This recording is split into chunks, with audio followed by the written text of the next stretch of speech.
Sementara itu pemirsa, bronjong penahan tanah di pinggiran Sungai Enim kawasan Kelurahan Tungkal Kabupaten Muara Enim ambruk sepanjang 15 meter dan mengancam rumah warga.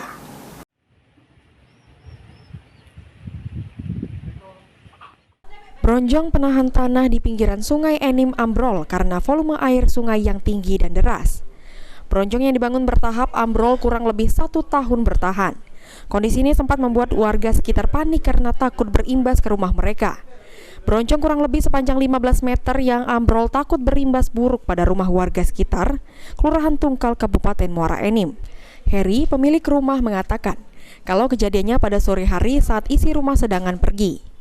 Warga yang berada di sekitar lokasi mendengar suara bergemuruh akibat robohnya bronjong. Saat ini belum ada kerusakan dari rumah, namun kalau tak diperbaiki bisa membuat rumah longsor dan berbahaya. Diharapkan sebisa mungkin bisa diperbaiki secepatnya.